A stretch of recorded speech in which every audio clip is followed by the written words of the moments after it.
இந்த வெயில் காலத்துக்கு ஏற்ற மாதிரி ஒரு குளிர்ச்சியான ஒரு ஜூஸ் ரெசிபி தான் நம்ம இன்றைக்கி பார்க்க போகிறோம். இஃப்தாருக்கு நீங்கள் நிறைய ஜூஸ் பண்ணியிருப்பீங்க. இந்த ஜூஸை நீங்கள் குடிச்சு பாருங்கள், ரொம்ப புத்துணர்ச்சியாகவும் இருக்கும். வாங்க எப்படி செய்யலான்னு பார்க்கலாம். வெயில் காலத்தில் அதிகமான நீர்ச்சத்து, அதிகமாக குளிர்ச்சி தரக்கூடிய ஒரு பழங்களில் ஒன்று தர்பூசணி. அதுக்கப்புறம் பார்த்திங்கன்னா இந்த முலாம்பழம். இந்த முலாம்பழம் பார்த்திங்கன்னா நிறைய நீர்ச்சத்து இருக்கும். அதே மாதிரி சாப்பிட்ட உடனே நல்ல ஒரு புத்துணர்ச்சியும் கிடைக்கும். இஃப்தார் டைமில் நோன்பு இருந்ததுக்கப்புறம் ரொம்ப உடம்பு டயர்டாக இருக்கும். இந்த முலாம்பழம் ஜூஸ் குடிக்கும்போது உடம்புக்கு தேவையான நீர்ச்சத்து கிடைக்கும், நல்ல குளிர்ச்சியாகவும் இருக்கும். அது மட்டும் இல்லாமல் உடம்புல உள்ள நச்சுக்களை எல்லாமே வெளியேற்றிடும். இந்த முலாம்பழம் ஜூஸ் இந்த வெயில் காலத்தில் குடிக்கிறது ரொம்பவே நல்லது. இந்த முலாம்பழத்தில் நார்ச்சத்து ரொம்ப ரொம்ப கம்மியாக இருக்கிறதுனால இதை பழமாவோ ஜூஸாவோ எடுத்துக்கிறது மூலமாக நீரிழிவு நோயை கட்டுப்பாட்டில் வச்சுக்க முடியும். அதே மாதிரி நம்ம சருமத்துக்கும் ரொம்ப நல்லது, எடையை குறைக்கிறதுக்கும் ரொம்பவே உதவி பண்ணும். தர்பூசணி பழம் மாதிரியே இந்த முலாம்பழத்துலேயும் அதிகமான நீர்ச்சத்து இருக்கும்.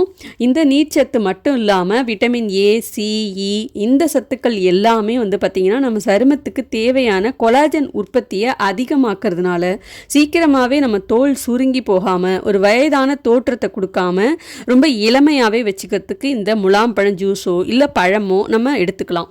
நம்ம கண் பார்வை நல்ல ஆரோக்கியமாக இருக்கணும் அப்படின்னா இதில் உள்ள விட்டமின் ஏ, பீட்டா கரோட்டின் இந்த சத்துக்கள்லாம் நம்ம கண் பார்வையை மேம்படுத்துறதுக்கும் கண் புரை வராமல் இருக்கிறதுக்கும் ரொம்பவே உதவி பண்ணுது.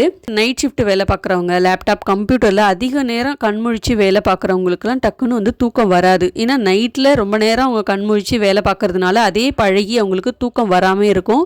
இதுக்காக நிறைய மாத்திரைகள்லாம் கூட சாப்பிட்ற மாதிரி இருப்பாங்க.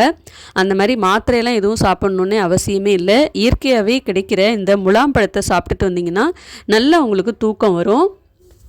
மலச்சிக்கல் பிரச்சனை இருக்கிறவங்க, சர்க்கரை வியாதியை கட்டுக்குள்ளே வச்சுக்கணும்னு நினைக்கிறவங்கலாம் இந்த முலாம்பழத்தை அடிக்கடி சாப்பிட்டுட்டு வரலாம்.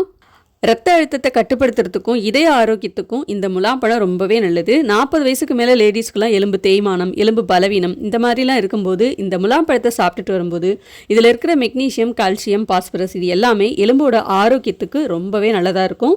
முக்கியமாக எடை குறையறதுக்கு ரொம்ப நாளாக நான் ட்ரை பண்ணிகிட்ருக்கேன், டயட் ஃபாலோ பண்ணிகிட்ருக்கேன், இதை சாப்பிட்றேன் அதை சாப்பிட்றேன் அப்படின்னு சொல்கிறவங்க இந்த முலாம்பழத்தை சாப்பிட்டுட்டு இருந்தீங்கன்னா இதில் நிறைய நீர்ச்சத்து வேற இருக்கிறதுனால உங்களுக்கு எடை குறையறதுக்கு ரொம்பவே உதவியாக இருக்கும். புற்றுநோய் வராமல் தடுக்கிறதுக்கும் உடல் சூட்டை தடுக்கிறதுக்கும் சிறுநீரக கற்கள் வராமல் தடுக்கிறதுக்கும் இந்த முலாம்பழம் ரொம்பவே நல்லது. இதை கிர்னி பழம், முலாம்பழம் இந்த மாதிரிலாம் சொல்லுவாங்க.